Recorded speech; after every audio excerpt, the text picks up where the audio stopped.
A new force of destruction is coming to Rainbow Six Siege in Operation Void Edge, and his name is Oryx. He's a defender, and in addition to crashing through soft walls and sturdy Frenchmen, he can also perform other feats of athletic prowess. Then there's the new attacker, Yana. Don't be alarmed if you shoot her and she disappears. That's just her hologram that looks, moves, and sounds exactly like her. Okay, maybe that's a little alarming. Here's the rundown on the new operators and their gadgets, and a look at what they can do on the newly renovated Oregon map. Let's start with the new Jordanian defender, Oryx, because of the smashing. This is powered by his Rima Dash ability, a quick sprint that lets him move faster than any other operator. With it, he can knock attackers to the ground, including Montaigne and other shield bearers. He can also smash through barricades and unreinforced walls. Keep in mind that while barricades are a breeze, he does take some damage when crashing through a wall, so don't get too smash-happy without a friendly dock nearby unless you want to end up losing a 1v1 to wood paneling. Oryx's dash runs on charges. He can use them rapidly to dash a few times in a row, but they take time to replenish, and they reset to 0 when you bust through a wall. Gridlock's track stingers and Nomad's air jabs can interrupt his dash, and it takes a moment for him to get his gun back up after dashing. Plus, Oryx's footsteps aren't exactly subtle when he dashes. His ability is more about speed and strength. And he's got one more trick up his complete lack of sleeves.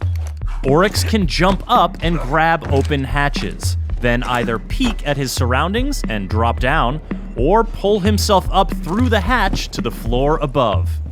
He can't do it on roof hatches, and you'll have to break open the hatch first, so choosing his Spas 12 primary over his MP5, or his bailiff sidearm over his USP 40 isn't a bad idea.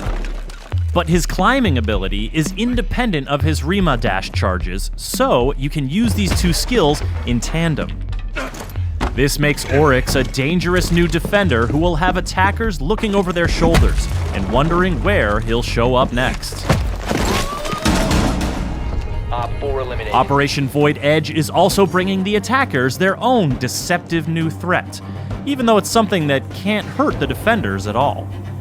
This is the new Dutch operator, Yana, and this is her hologram. Using her Gemini replicator gadget, Yana creates and controls a hologram that looks like her, including her headgear, uniform, and primary weapon skin. Moves like her, with the exception of rappelling or climbing ladders, and sounds like her. While it can't deal damage to enemies or physical objects, it can have serious effects on the defender's survivability.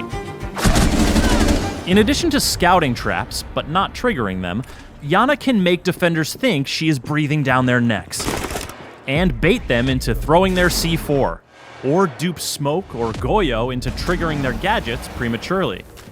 After all, when a defender sees the hologram peek around a corner, or hears it in a hallway, how are they to know it's not the very real and very dangerous Yana? Convincing as it is, the hologram is fragile. One bullet will destroy it, as will electricity or mute jammers. Maestro's evil eyes can zap it as well, and they can detect it's a hologram by the telltale lack of warm body glow. Shooting Yana's hologram does not result in a location ping, as with Alibi's Prisma holograms, and it can't ping locations, scan enemies, or see Vigil when he's using his cloaking device. Plus, Yana can't move while her hologram is active, so defenders are temporarily safe from her ARX-200 or G36C primary weapon, or her MK1 9mm sidearm. But she doesn't just have one hologram. The cooldown period is longer if it's destroyed than if she deactivates it, but her hologram will always recharge. Whether she's using it to run solo misdirection plays, or conspiring with teammates in a coordinated push, Yana's deceptions can have deadly consequences. There used to be an exterior door here, on the dining hall bomb site on the Oregon map, but it's been removed as part of some key renovations to rework the map.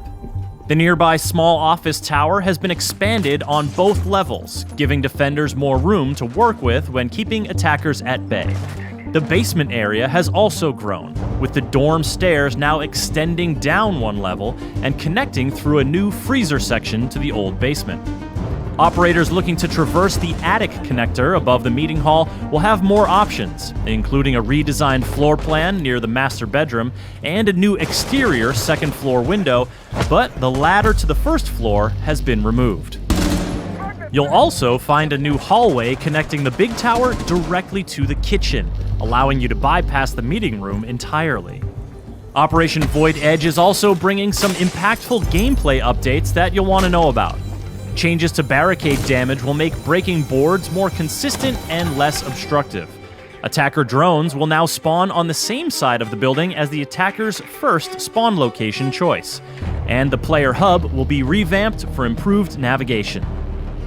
These updates, as well as the Oregon map rework, will be free for all players when Operation Void Edge launches. The new operators, Oryx and Yana, will be available at launch for Year 5 pass owners, and everyone else can unlock them a week later using Renown or R6 credits. For more on Rainbow Six Siege, subscribe to our YouTube channel and visit us at news.ubisoft.com.